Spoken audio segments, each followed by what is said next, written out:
Yo digo que la solución para todo es educación, educación y educación. Espacio para hacerle entender a la mujer que tiene un valor igual al del hombre.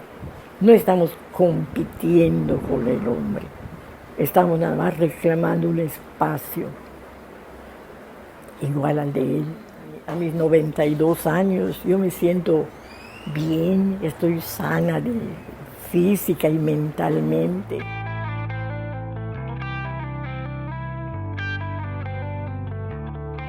Porque todas las personas tenemos algo que contar, experiencias que compartir e historias que narrar.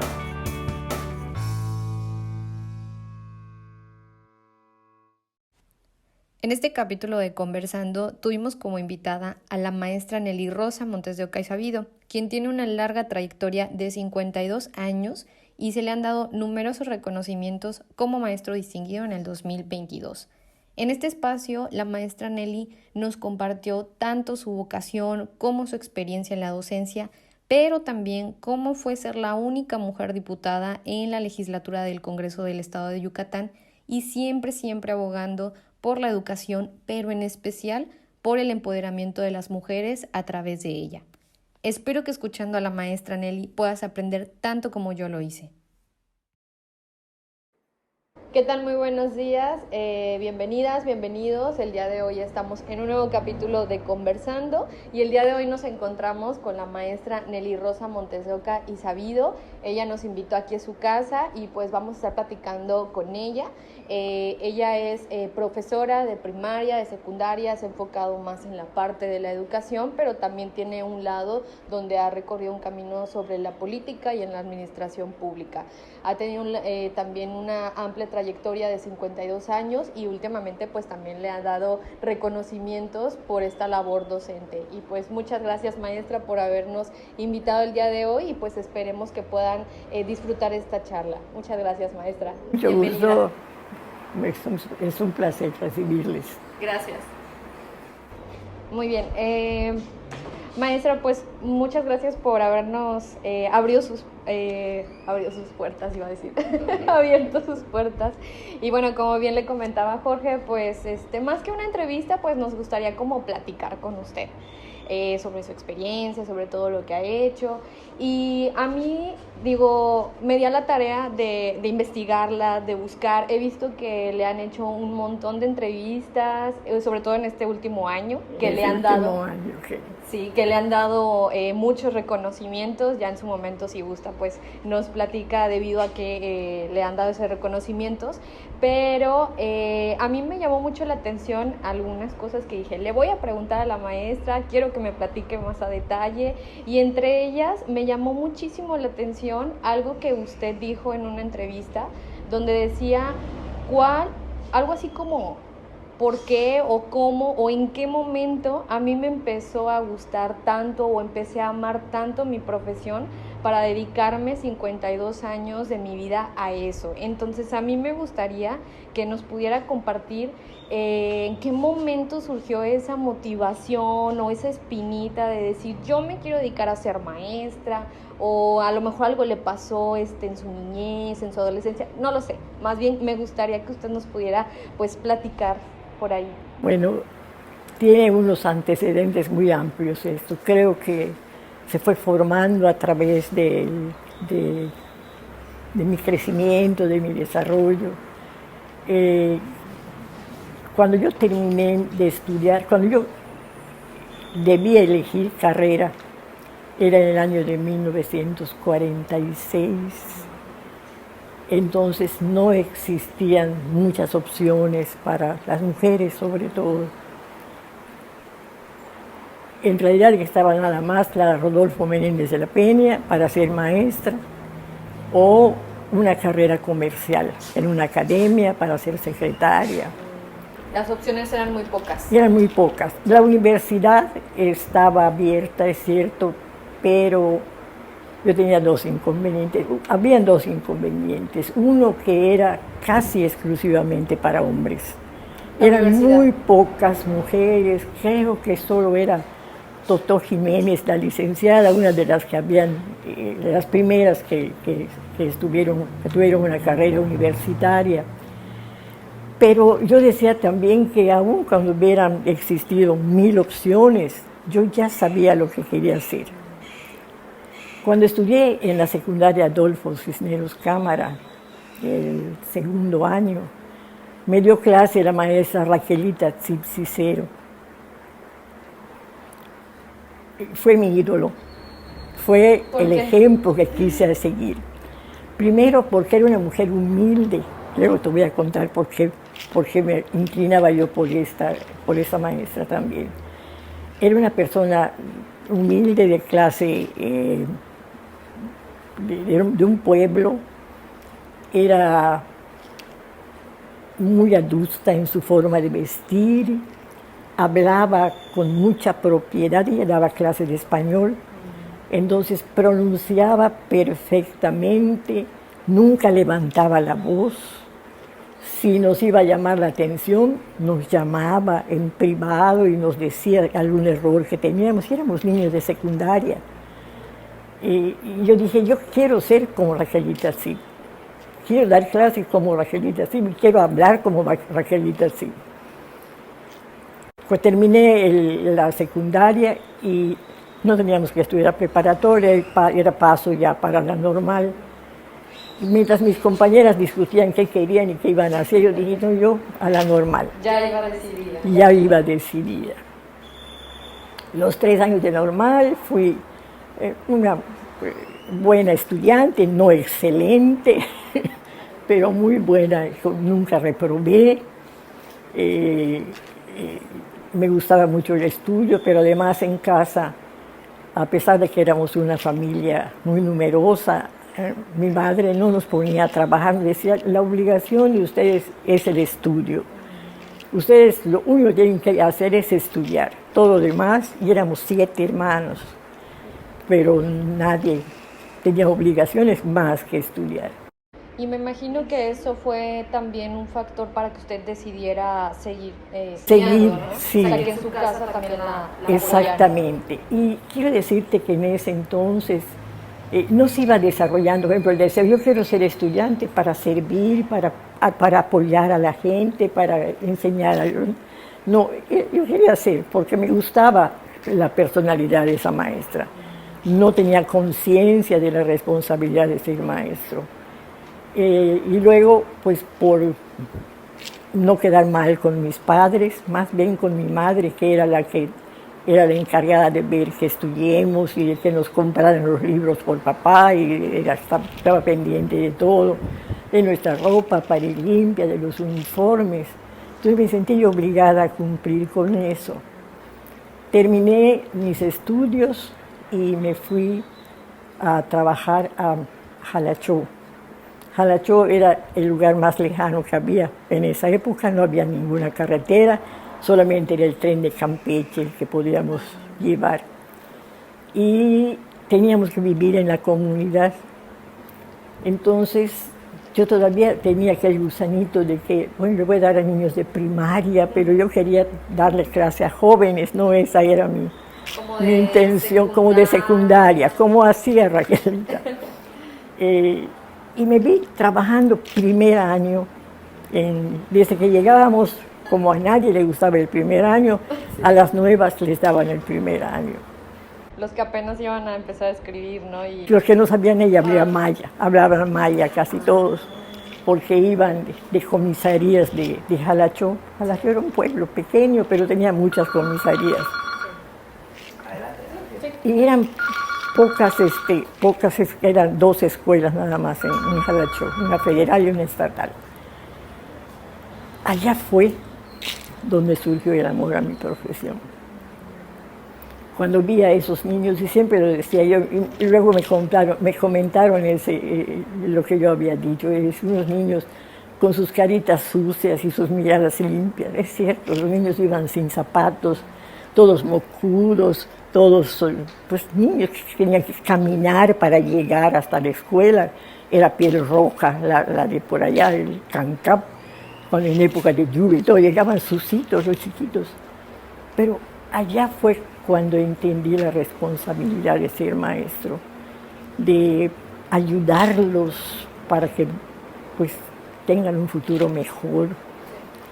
Y como no podíamos viajar porque no había diariamente, a veces ni siquiera entre los sábados y domingos, porque había alguna fiesta en la escuela o algo, nos quedábamos y conviví con la gente del pueblo. Y me enamoré de eso, de su bondad, de su, no sé, de su solidaridad, cómo querían al maestro, cómo nos trataban bien, cómo nos compartían. Si yo llegaba a una casa, por ejemplo, y estaban torteando y solo tenían un poquito de chicharra para comer, nos ofrecían tacos y nos daban, y nos convidaban y sabíamos que les estábamos quitando lo que ellos iban a comer. Bueno, esa fue la base de todo.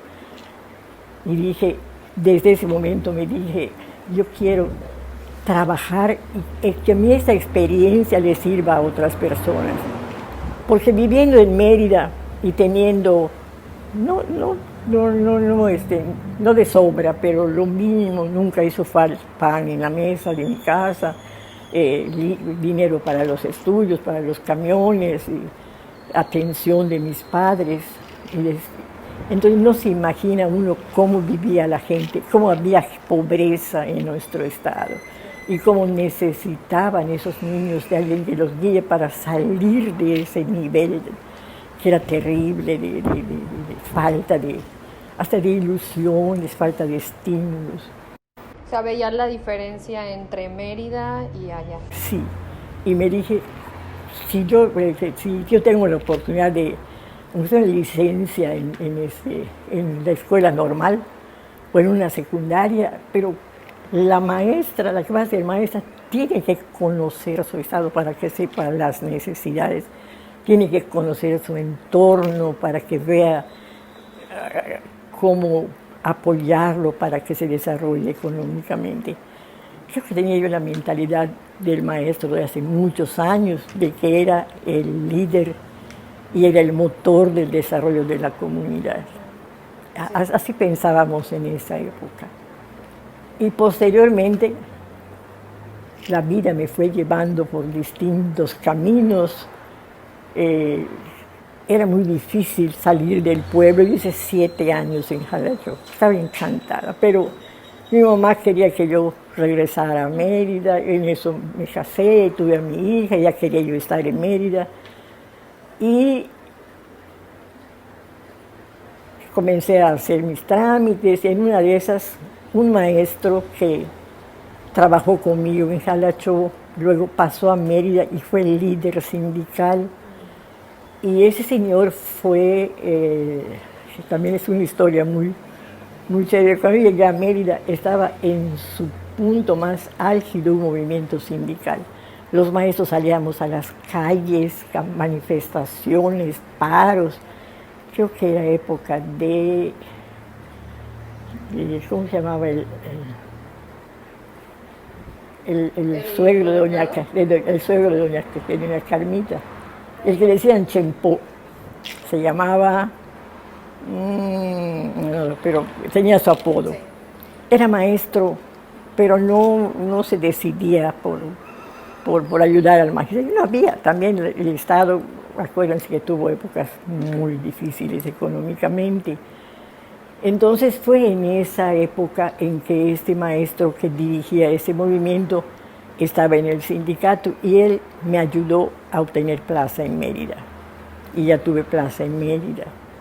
Pero me comprometí con él, por la ayuda que me dio, a participar en todas las luchas sindicales.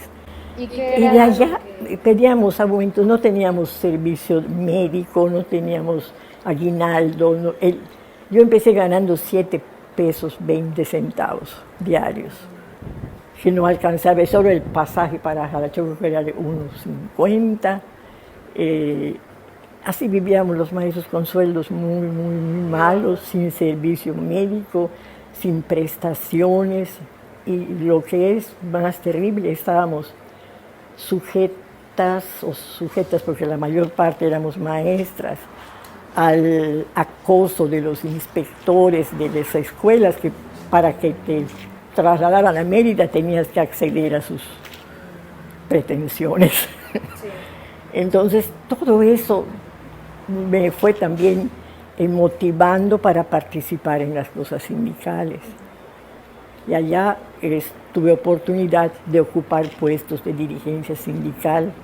Durante 12 años tuve carteras en el comité ejecutivo de la sección para servir a los maestros. Y de mi escuela, trabajé 22 años en una escuela primaria. ¿Eso después del sindicato? No, durante el sindicato. Cuando estuvo en el sindicato, entonces ya no dio clases, ya no estaba... No, cuando eso no había. Cuando eso era además. Dabas clases y luego te ibas al sindicato. No era como ahora que te dan tu licencia y te vas a sentar allá. No, nada. Yo nunca dejé la escuela.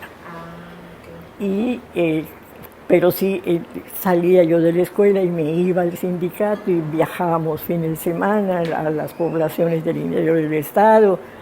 Me dediqué a eso y se fueron consiguiendo muchas cosas que ahora tenemos y ojalá la gente nueva, que los maestros nuevos sepan valorar todo lo que nos costó a las generaciones anteriores obtener esos beneficios. Pero te lo cuento porque de allá vino mi permanencia en el sindicato, mi trabajo en el sindicato y todo, me hizo relacionarme con gente que luego fue ocupando puestos de gobierno. Entonces, en el 73, que se abre la Normal de Educadoras, me invitan para trabajar allá. Primero entro como secretaria, que era lo máximo que me podía pasar, y luego, como al año que estuve como secretaria, que era como subdirectora, se renuncia el director y al año de fundar la escuela me dan la dirección de la escuela. Wow. ¿Y cómo se sintió? Máximo, asustada. Yo tenía experiencia administrativa, yo siempre fui maestra, nunca llego, ni aspiré a una dirección de primaria. O sea, lo más cercano fue estar en el sindicato. En el sindicato. Y me dije, pues yo acepto y me comprometo a no defraudar a los que me están dando esta oportunidad. Entonces se cumplió lo que desde muchos años antes, 25 años, había yo deseado dar clase en la Normal. Sí. En esa época en que se abrió la Normal, en el 73, ingresó a la Normal mucha muchacha de clase alta, que no habían tenido oportunidad de estudiar y que lo querían como un adorno. A diferencia de cuando usted había entrado, ¿no? Exactamente. Era mayormente hombres. Sí. Entonces los carros de las muchachas que iban a la Normal eran mucho mejores que los de nosotros, las maestras. Una de las maestras que empezó conmigo fue la maestra Loreto. Loreto estaba saliendo de la escuela y no lo digo porque esté aquí su sobrina, lo digo porque fue el pilar en el que descansó el proyecto que yo hice para que mi escuela de veras que se desarrollara y fuera aceptada y fuera... ¿Qué fue lo que hicieron? Primero me dije, quiero que esa experiencia que yo tuve de convivir con gente que necesitaba de veras de mis servicios en los pueblos, lo tengan mis alumnas de ahora para que aprendan a amar su profesión. Era uno de mis objetivos. Y el otro era, pues, que crezca la escuela administrativamente en cuanto a personal, porque alumnas era una cosa tremenda. Cuando las inscripciones iban, pero 1000 muchachas y teníamos que...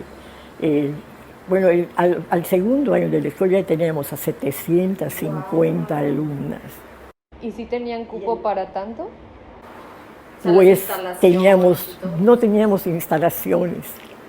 Nos prestaron la Cisneros Cámara y trabajamos 2 cursos. Se cayeron unos techos de la Cisneros donde estábamos trabajando y se vio la necesidad de que nos pasen a donde estuvo el hospital del niño, en la 35, donde está el Poder Judicial ahora, que había sido un hospital, tampoco tenía las instalaciones apropiadas, pero se hicieron algunas modificaciones, los que eran las salas de niños para camas del hospital, se dividieron con una tabla roca y teníamos grupos hasta de 70. Wow.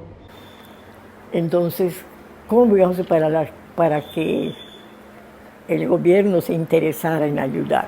Sí. Y a Loreto vamos a hacer un proyecto, ayudar al gobierno. ¿Qué están haciendo? Están haciendo campaña de no sé qué. Grupos de muchachas, grupos, habían grupos de danza, todas sabían tocar un instrumento, teníamos orquestas infantiles, teníamos estudiantinas, y Loreto participábamos a invitación de los presidentes municipales en los carnavales de Mérida. En todos nos llevábamos el primer lugar, pero no es mentira ni eso. En todo, ¿verdad?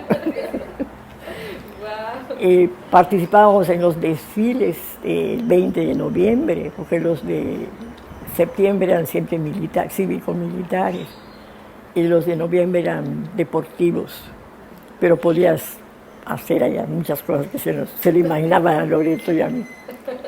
Y empezamos a participar en todos los desfiles, y en todos nos llevamos el primer lugar. Wow.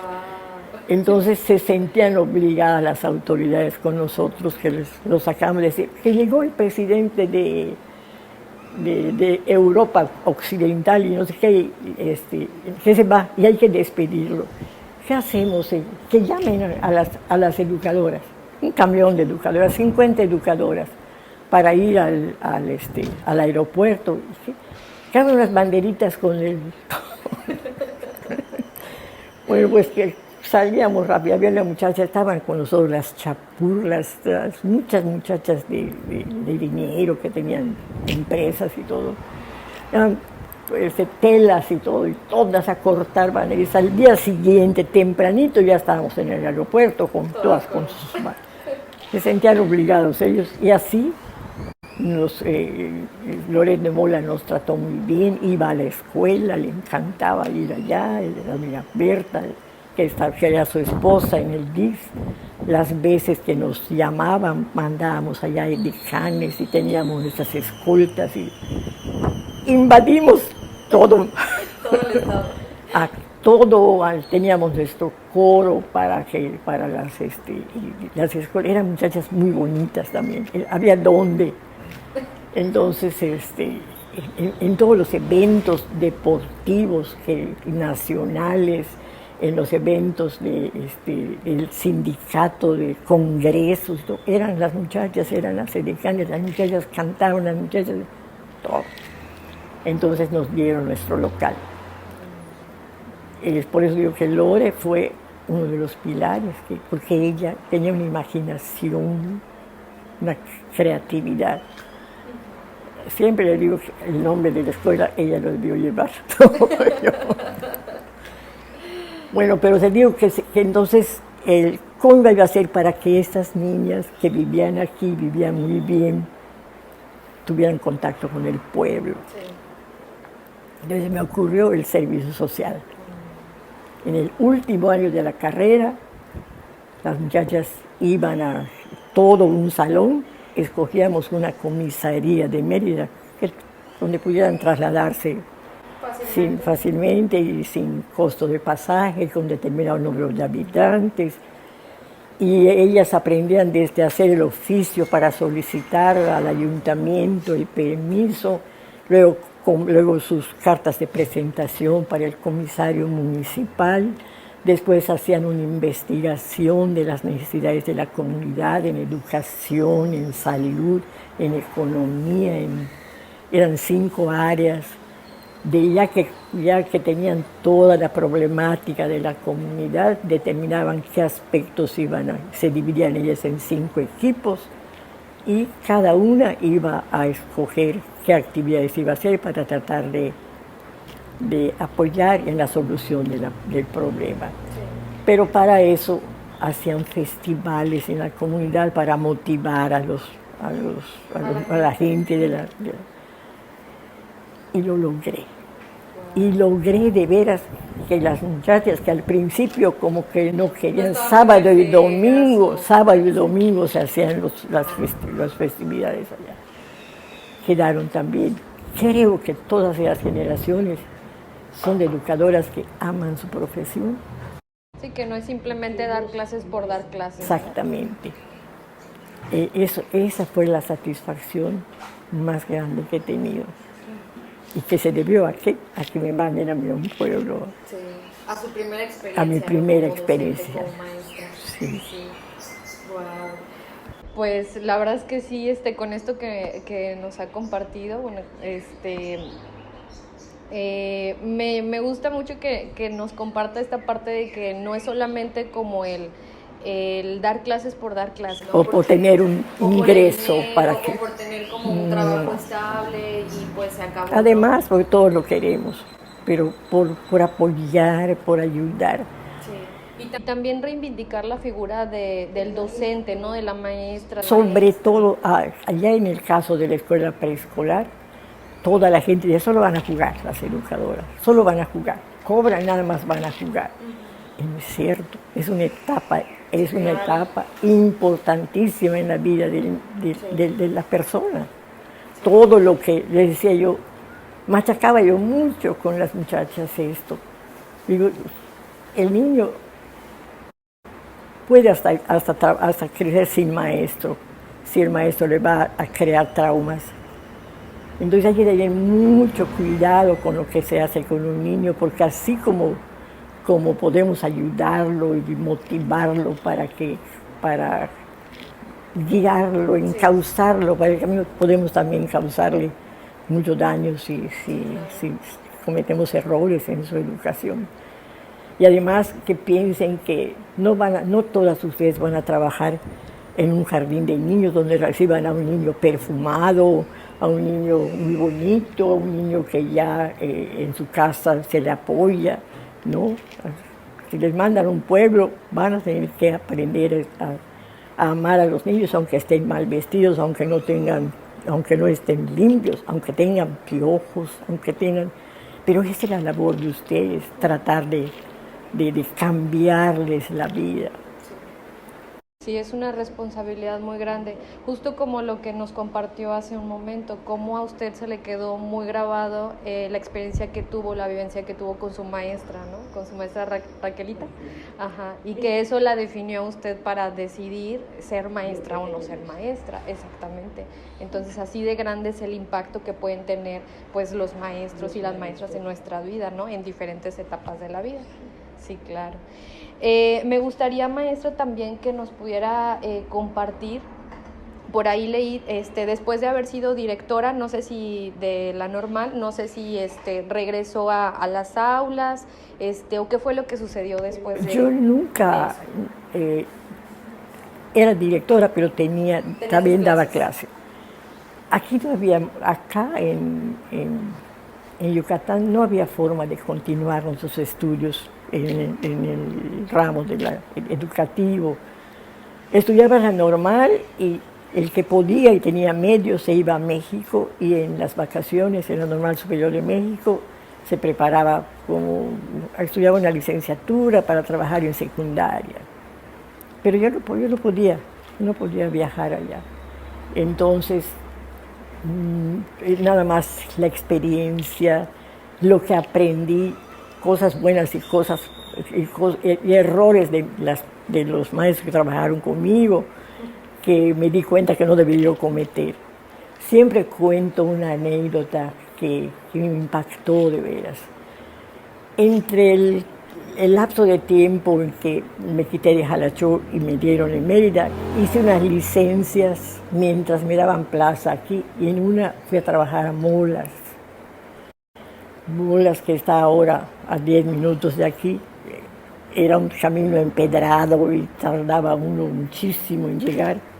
Había solo 2 camiones al día. El caso es que empecé a trabajar allá y mi director le voy a decir el nombre, pero no el apellido, se llamaba Don Laurito. Don Laurito era un señor bajito, chiquito, de ojos azules, muy fifí, como dice AMLO. Y el último camión, trabajábamos de tarde, entonces el camión pasaba a las 5:30, cuando ya se suponía que habíamos retirado, y el otro pasaba hasta las 8 de la noche, que era el último. Y él desde las 5 ya había terminado. Yo daba primer año y a unos niños que no, da mucho trabajo que hablando maya, de momento les cambies al español y aprendan a leer y a escribir y a hablar y hablarlo. Había que dedicarles mucho tiempo. Y me decía, Nenita, vámonos, hay que cerrar la escuela. Don Laurito, yo cierro. Es que va a pasar el camión, no importa, es que fulanito y fulanito ya está por terminar el año y todavía no lee, no tienen rapidez en la lectura. Niña, vámonos. El día que todos sean licenciados, ¿quiénes van a cultivar la tierra? No, así. Entonces uno se podía aprovechar de eso. Tuve otro que era don Antonio León, el primero que tuve en Jalachó. Entonces el señor sabía que los viernes los maestros nos quitábamos y el tren de Campeche pasaba a las 5 y la estación estaba como a 3 esquinas de la escuela. Entonces nosotros íbamos ya íbamos a viajar con nuestras bolsas para viajar, y un poquito antes, porque en esa época nosotros barríamos las escuelas, no había oficial de servicio. Cada maestro barría su escuela, secundaria, hacía todo. Y a él le gustaba que barramos el viernes antes de salir, para dejar la escuela limpia. De lunes llegar ya. Ajá. Entonces nosotros antes, con 10 para las 5, agarramos nuestra escoba y se asomaba él. Andaba a las 5, no es hora de barrer ahorita. Y mandábamos a un niño a la estación para que le digan a qué hora se estaba retrasado el tren. Pero él también sabía que estaba retrasado el tren y nos trataba de retener allá.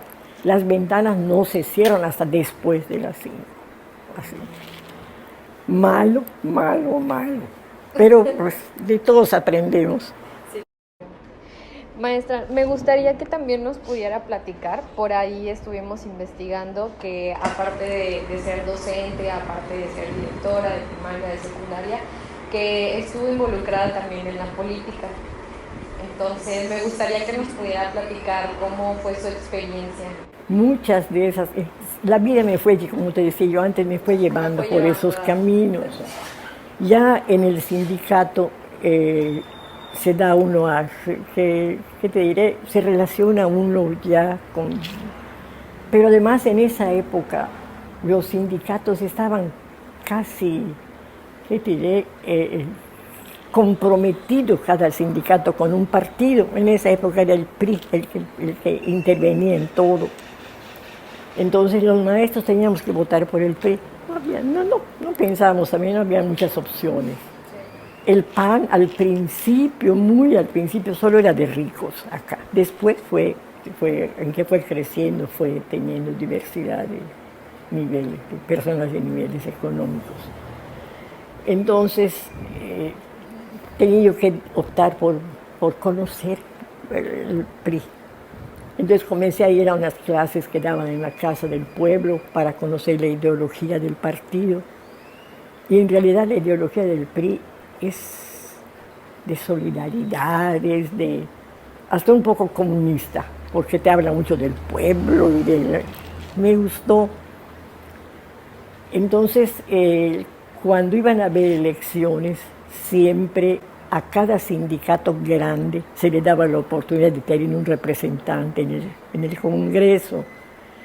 Y como yo había estado tanto tiempo en el sindicato, entonces a mí el sindicato me propuso y fue una experiencia también, ¿qué te diré? Me gustó mucho porque pude compartir con mucha gente y conocer problemas de mucha gente y tener muchísimos ahijados en todas partes. Entonces mi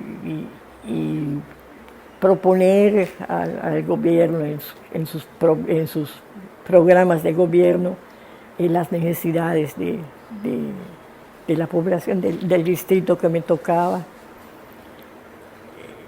Me tocó un huracán terrible que pegó en Celestún, y Celestún era parte de mi distrito.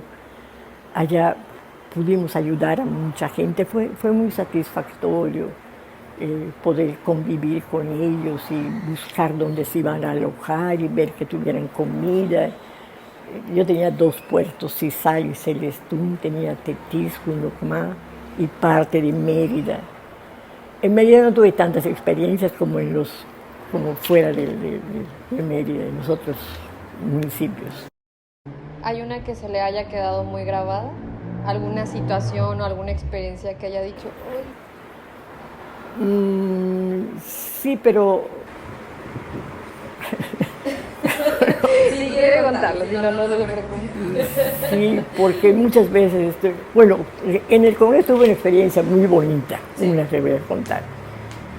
Acabábamos de entrar de tomar posesión de nuestras diputaciones, creo que nosotros tomamos creo que en diciembre, y el 1 de febrero es el cambio de gobierno.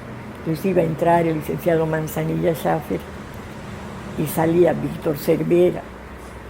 En México, en el cambio de gobierno, habían puesto por primera vez a una mujer a que dirigiera la sesión plenaria, esa sesión tan importante, el cambio de gobierno. Y había cometido un error y se le había criticado mucho, como siempre buscando los errores de las mujeres para decir que no debemos estar en esos cargos. Y aquí se les ocurrió, éramos 25 diputados, eran 24 hombres y yo. ¿Y usted la única mujer? La única mujer. ¿Y cómo se sentía? Pues siempre tuve el apoyo, el respeto, la amistad de mis compañeros. Allá sí que la verdad es que les agradezco a todos, hasta hoy tenemos amistad. Sí. Y fue una época muy bonita porque pues a veces incómodo, y te quiero decir que yo soy tímida. Soy tímida, ellos siempre me dicen que no. Soy un poco antisocial, me da trabajo relacionarme, pero por la vida he tratado de corregir esto, pero sí me esfuerzo. Entonces, viajar con todos ellos, pero me acostumbré. A mi mamá no le gustaba, mi mamá decía, ¿por qué Nelly con puro hombre está andando? Pero mi mamá era de aquí, que ella creció, nació en 1900, imagínate cómo pensaban en esa época. Bueno, pues entonces Nelly va a dirigir la sesión de cambio de gobierno. ¡Wow! Y pues a prepararnos emocionalmente.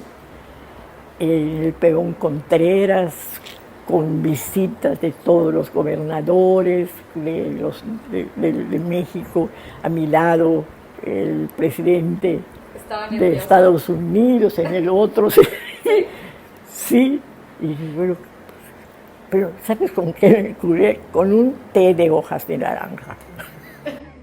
Con eso se tranquilizó. Y salió re bien, pero allá hubo un incidente, que hay un momento en que cuando se anuncia el cambio, se habla del presidente, todos deben ponerse de pie, menos la presidenta del Congreso, porque representa al pueblo. Y todos los demás diputados debían pararse y debían aplaudir. Y yo leí lo que me correspondía a mí, lo estuve leyendo mucho, el papel que iba yo a hacer y la relación del nombre de todos los invitados y todo para no fallar. Y en ese momento uno de los diputados que eran secretarios que estaban en el otro nivel de la mesa me preguntó, cuando hagan esto nos paramos. Y yo no, le dije, y creo que ellos tampoco.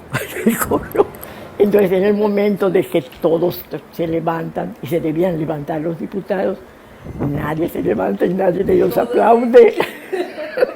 ¿Por qué no se paran? Porque yo no me debía parar, yo no me paré.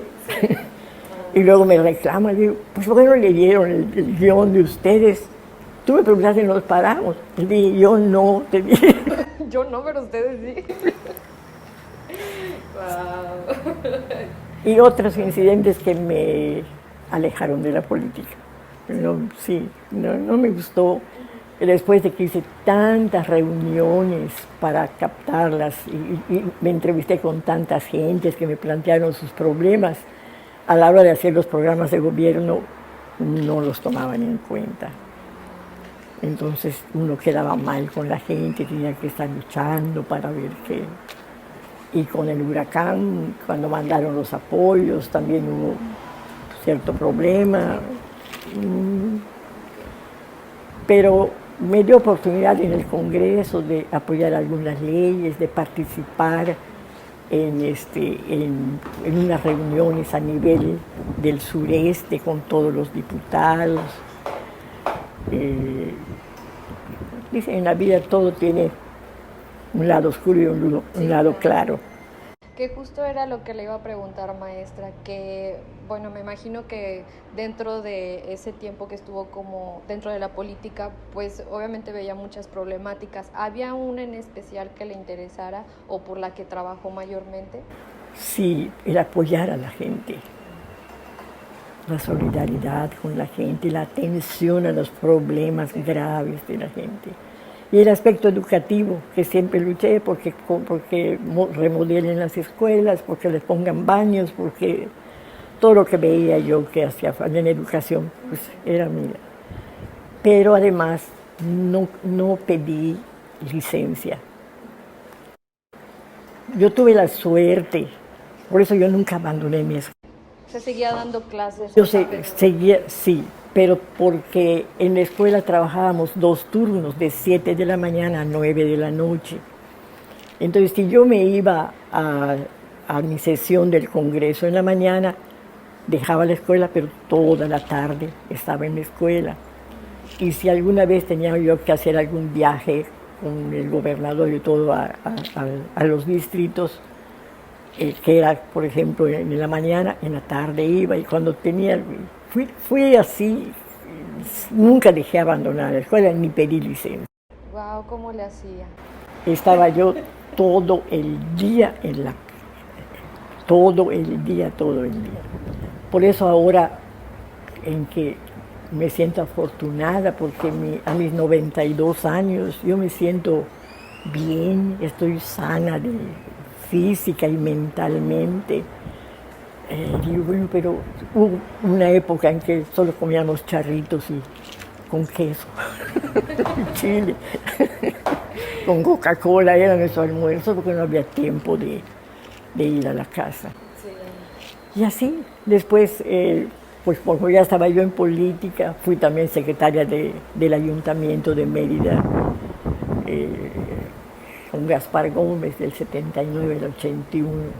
Igual, trabajaba en la mañana allá, en la tarde en la escuela, o en la tarde allá, en la mañana en la escuela. ¿Nunca dejó entonces Nunca dejé la docencia. Era mi condición, ¿sí? Pero, sí, pero la escuela no la dejó. Cuando fui directora del ISTEI, sí tuve que pedir licencia. Allá también fue una cosa que cuando me anunciaron por el gobernador, me acuerdo que me habló el licenciado Manzanilla, una mañana que estábamos saliendo de vacaciones en junio, y me dijo, Nelly Rosa, quiero que seas directora del ISTEI. No acepto respuesta negativa. ¿Cómo se quedó? Señor, le dije, ay, licenciado, me pone usted en un aprieto, tengo temor. Desde eso el ISTEI ya pintaba para que tuviera este problema que tiene ahora. Dijo, eso vamos a tratar de corregir.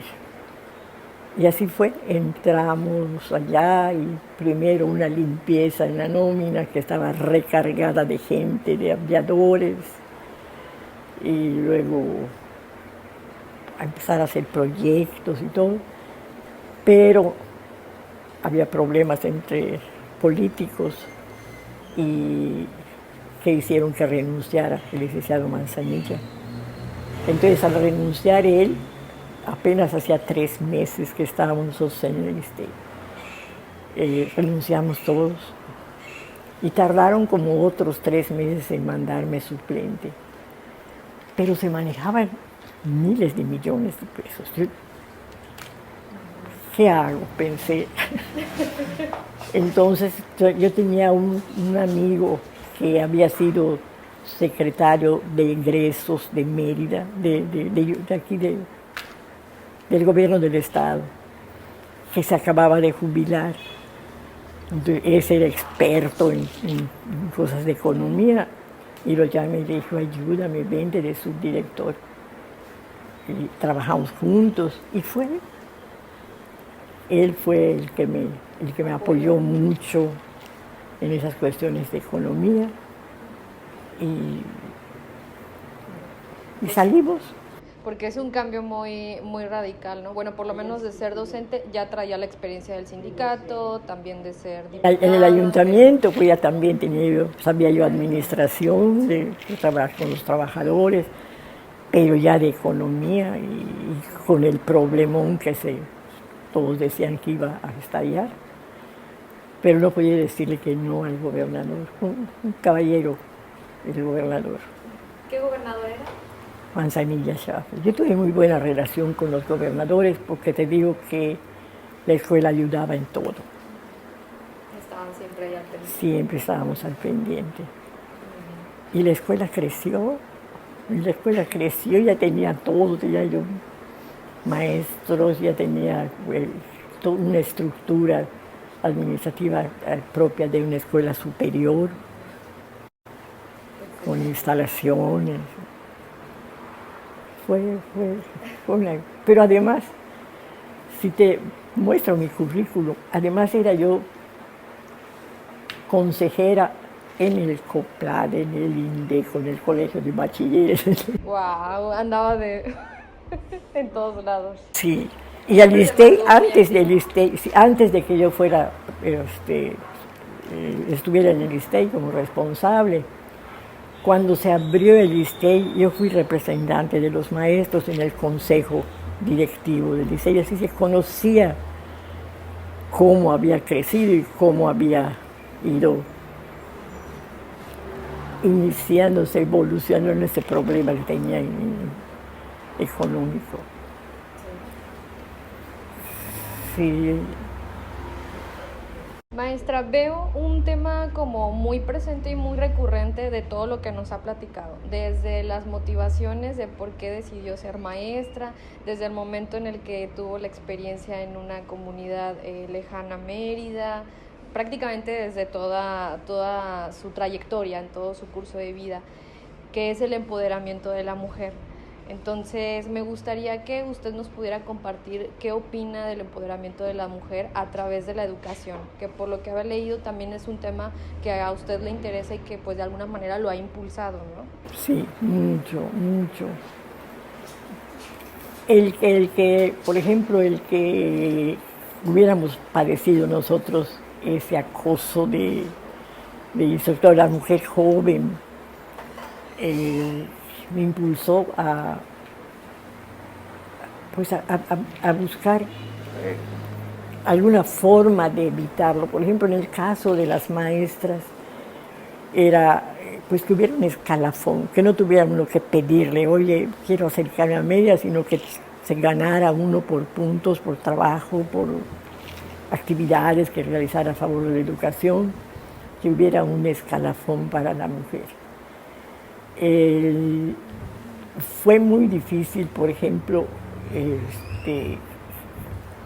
y un poquito antes, cuando yo estaba empezando también ya aquí en Mérida, había un grupo de mujeres que eran las que sobresalían, eran 5 o 6, creo que estaba Rita Cetina, doña Candita, éramos como 6 que siempre nos llevaban y ellas abrieron camino. Le digo, no me gusta que me estén allá utilizando como la momia.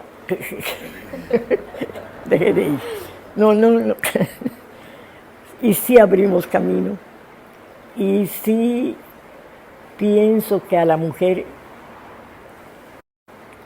no podemos ser iguales que los hombres, ni podemos estar peleadas con los hombres, sino que la mujer y el hombre deben tener iguales oportunidades de estudio. Me gusta mucho ver ahora, por ejemplo, en las personas que se gradúan, que tienen apellidos indígenas, quiere decir que la puerta se ha abierto para otras clases económicas. Hay mucho racismo en México y sobre todo en Yucatán, aunque digamos que somos muy progresistas y todo, hay racismo hasta ahora. Y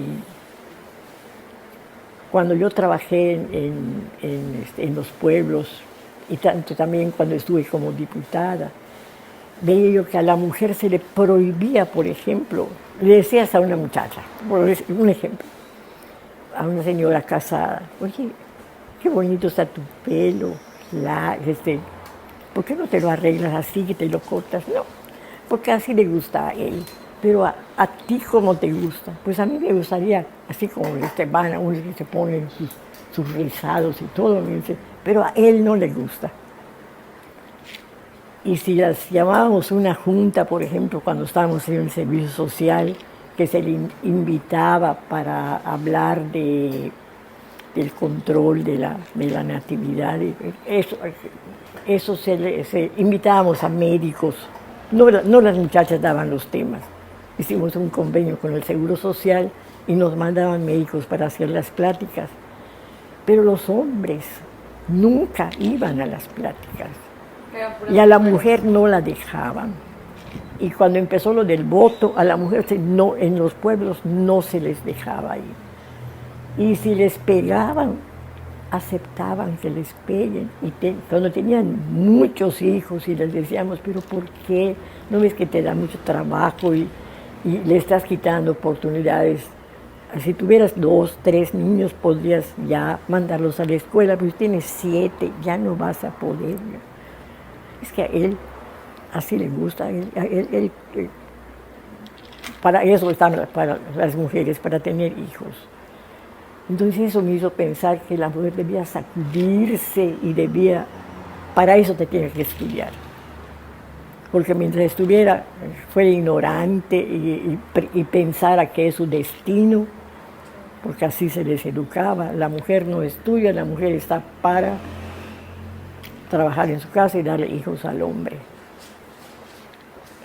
Era la educación. Yo digo que la solución para todo es educación, educación y educación. Y el trabajo de los maestros en las escuelas debía tener un espacio para hacerle entender a la mujer que tiene un valor igual al del hombre. No estamos compitiendo con el hombre, estamos nada más reclamando un espacio igual al de él. A veces, y lo discuto a veces con mis nietas, y no me gusta que digan ¿cómo le hablan ellos? Hay que darle un porcentaje de oportunidades a la mujer. Por ejemplo, que sea por obligación, no dice por obligación, dice por preparación. Si la mujer está preparada, si la mujer tiene la capacidad para desarrollarse en un cargo ejecutivo o político importante, debe tener las mismas oportunidades del hombre. Con eso de la paridad de género, ¿qué pasa? Que como tenemos que poner a una mujer aquí, entonces agarraban a la hermana de Ivonne, que no había ni estudiado primaria, y la mandaban de diputada federal. Entonces eso no está bien. Sí debe tener la mujer la misma oportunidad, pero tiene que también tener la misma capacidad, el mismo nivel. Que ahí es donde entra la labor del docente también, ¿no? No es que también está también poner las condiciones de igualdad, ¿no? Dentro del aula, dentro de la educación, que puedan compartir con los alumnos, ¿no? Y con sí, los alumnos. sí, pues es lo que te digo, eso debe desde el jardín de niños. Sí. Hay que enseñarles, y sobre todo a los hombres, el respeto a la mujer. Leía yo, si no le enseñas a un niño el respeto que debe tener a sus padres, alguien les va a enseñar lo contrario. Y justo a eso iba, maestra. Si usted nos pudiera dar algunos consejos o algunas recomendaciones a todas las generaciones que estamos pues, aquí presentes, ¿qué consejos nos pudiera compartir? Yo decía en una de las preguntas que me hicieron últimamente, le decía, ¿qué consejo le daría a las generaciones actuales? Y hacía un análisis. Es cierto que la tecnología ha avanzado de una manera increíble, pero también el deterioro social ha sido muy profundo. Ahora como que la tendencia educativa es la competitividad, porque estamos en un mundo competitivo, en un mundo globalizado, y tienes que ser mejor que los demás para que puedas sobresalir. Pero nos estamos olvidando del ser humano. Parece que tú tienes que ser mejor para que puedas ejercer un cargo y tener tu carro y tener eso. Como que nos estamos enseñando para el egoísmo. Debo decir, tú tienes que ser mejor para que puedas sobresalir y apoyar, o sea, la solidaridad. Nos estamos olvidando del ser humano, de enseñar valores. Entonces, un maestro lo podría hacer mejor si en los programas de estudio le dieran espacio para eso, pero te mandan programas de estudio con temas teóricos, a veces muchos que no terminas en un ciclo escolar de desarrollar, pero te están quitando espacio para que enseñes valores. Y eso tiene que hacerlo, además con el ejemplo. De nada sirve decirle a un niño, mira, lávate las manos antes de comer, si tú te asomas a tu salón y con tu sándwich agarrado. No puede ser. Hay que enseñar con el ejemplo y hay que promover o proponer que el sistema educativo se ocupe de enseñar civismo, pero como, sí, el respeto a la patria, el amor a la patria y todo eso, pero más el respeto a nuestros semejantes, la solidaridad con la gente. Más que nos enseñen a vivir en comunidad, ¿no? Que nos enseñen a vivir en comunidad. Sí es lógico y es bueno que uno quiera poder acceder a los bienes que quieras, pero sin ¿qué te diré? Sin dañar a los demás. De allá se deriva la corrupción, ¿verdad? Que quieren atesorar más y más y más y más. Y muchos más problemas. Y muchos más problemas, sí, pero sí, es cierto, estamos en un mundo competitivo, globalizado, todo lo que quieran, sí.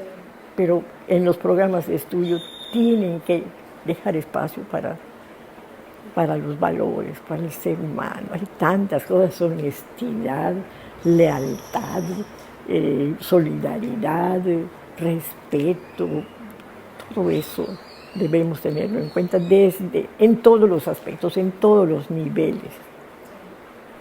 Muy bien, maestra, pues vamos a ir finalizando y me gustaría que nos pudiera platicar, por ahí leí que está actualmente en un proyecto, que está desarrollando un proyecto editorial, entonces me gustaría si nos pudiera platicar a qué se refiere, qué es lo que está haciendo, con quién lo está haciendo. Te quiero platicar que desde que me jubilé en el 2002, no he estado ociosa. me gusta mucho, tengo muchas actividades. Por ejemplo, me gusta mucho la costura, las manualidades. Tengo varios, me gusta la pintura, tomé clases de pintura, tengo muchos cuadros que pinté en ese punto de cruz. También tengo cuadros enormes que me llevan hasta 1 año o 2 años de hacer. Tengo, por ejemplo, la Última Cena, que llevo 180 colores. 180 colores. Aquí tengo una Virgen de Guadalupe, que está por acá, que es enorme también, esos puros puntitos, pero también en muchísimos colores. Tomo yoga, ella es mi instructora de yoga. Y estamos escribiendo un libro, porque el normalismo preescolar en Yucatán empezó con nosotros. Y en una ocasión, por un certificado que quise, y lo pedí a la Normal de Educadoras, y resulta que el archivo de la Normal se había sin orden puesto en un salón, y luego creo que se llovía ese salón, se destruyó todo, casi todo lo que fue los primeros 25 años de la escuela. Y yo me dije, pues no, eso tiene una historia que conozcan las generaciones futuras los valores que cimentaron el origen y la evolución del normalismo preescolar, que es la vía de la Escuela Normal de Educación Preescolar. Y comencé a escribirlo con una maestra nada más, Guadalupe Vega, que es maestra de español, es muy paciente, más paciente que yo. Y comenzamos a escribir, luego vino la pandemia y ya no podíamos reunirnos, nos atrasamos mucho. Y cuando terminó, que ya pudimos empezar a hacerlos, creo que nos asustó tanto la pandemia que no pensamos al principio que se podía continuar en forma virtual. Estábamos obsesionados por esa enfermedad, por las noticias que llegaban. Cuando hubo un poquito más de calma, nos pusimos de acuerdo en hacerlo por teléfono, por llamadas virtuales y ponernos de acuerdo. Ahorita ya terminamos. Yo redacto, ella, maestra de español, corrige. y ya en la escuela normal nos están escaneando. Va a tener como 200 fotos. Nos están escaneando las fotos y ya tenemos listo el libro. Ya está completo. Ya está completo. Allá hablamos desde un contexto histórico de cómo empieza la educación preescolar, muy, muy breve a nivel mundial, a nivel de México, por periodos de gobierno, cómo va aumentando, y luego en Yucatán siempre por periodos de gobierno, contexto. Y después ya génesis, cómo nació la escuela, quiénes intervinieron, el consejo que se formó, los estudios que se hicieron. Y de allá parte cómo se hacía la práctica docente, los programas de estudio que tuvimos, un análisis de todos los programas de estudio, cómo se hacían toda la historia de los exámenes de grado, muchas fotos de las actividades artísticas. Va a estar muy bonito. Y quiero comentarte que tenemos una relación muy cercana con nuestras exalumnas, pero muy cercana. Muchachas que están cumpliendo 40 años de graduadas y que en su fiesta nos invitan y nos abrazan, mucho cariño, mucho afecto. Esa es una gran satisfacción. Y en este libro pretendemos, si logramos que se edite, ¿no? La verdad es que yo de eso no sé nada. Si logramos que se termine, queremos presentarlo cuando cumpla 49 años la normal que va a ser el 11 de octubre De este año. de este año. 25 años fui directora de allá. Entonces, esa historia es lo que vivimos y muchas cosas las sacamos de nuestra memoria, de nuestro corazoncito, que todavía lo siente. Nos ayudaron las alumnas, nos mandaron fotos, nos mandaron anécdotas. Fue difícil hacerlo entre dos, pero ya, Sí, ya salió. ya salió, quedó. ya está. Excelente. Pues para que nos invite también a la presentación, que yo estoy segura que sí se va a hacer. Ojalá, ese va a ser es mi ilusión máxima. Estaremos al pendiente de la... Y la satisfacción. Sí, claro. No se imaginan lo que sentí. La normal era para mí como mi otra hija, solo tengo una hija. Pero era mi otra hija, la normal. Y siempre decía yo, porque mi escuela. Y recuerdo que había un gobernador que decía, es que, señor, porque mi escuela. Nelly Rosa, no es tu escuela, al fin vas a tener que dejarme. No la soltaba. Que le pongan mi nombre. Fue maravilloso. No sé, algo bien, digo, yo no pensé nunca merecerlo. Es más, creo que no lo merezco. A lo mejor el decillo también, creo que lo que reconozco en todo lo que hice, en todos los cargos que tuve, en todas las escuelas, en todos los lugares donde trabajé, es que siempre fui leal a mis principios. Son las cosas que uno aprende en el hogar, la honestidad, la verdad. Justo las recomendaciones y los consejos que nos daban. O sea, el ser congruente con nuestros propios principios y pues también llevarlos a la práctica, ¿no? Y dar el ejemplo. Sí, creo que por allá fue todo lo que me enseñaron en mi casa, mis papás. Mi papá era un apasionado de la música. Él es el autor de esa canción que se llama Flor de Azar, que dice, me gustas porque llevas en la boca. ¿La han oído? No. Dicen que en todas las serenatas de Mérida se lleva. Sí, me gustas porque así, porque eres linda, porque eres flor de azar en primavera, porque en la gloria de tu boca linda los besos tienen atracción de hoguera. Entonces su retrato está en el Museo de la Canción y sus cenizas están en el Mausoleo de los Trovadores en el cementerio. Entonces de allá heredé que me guste mucho la música. Era lo que le iba a decir, aparte de todo, la música también está ahí. La música, sí. La trae en las venas. Sí. Y eso me hace romántica. Muy bien, maestra. Pues le parece que con esto pues vamos finalizando nuestra plática, nuestra charla. Le agradecemos mucho que nos haya dado este espacio y pues nos haya compartido pues prácticamente toda su experiencia de vida y estamos seguros que pues nos va a servir bastante a quienes, bueno, nosotros pues estamos aquí, pero a quienes la van a escuchar por allá. Entonces, pues muchas gracias. Yo les agradezco a ustedes que me tengan en cuenta. Qué bueno que las experiencias pudieran servirle a alguien, ¿verdad? Para normar también para mejorar su trabajo. Sí. Les agradezco y además me gusta mucho compartir con jóvenes. El proyecto de ustedes, les felicito, es muy interesante.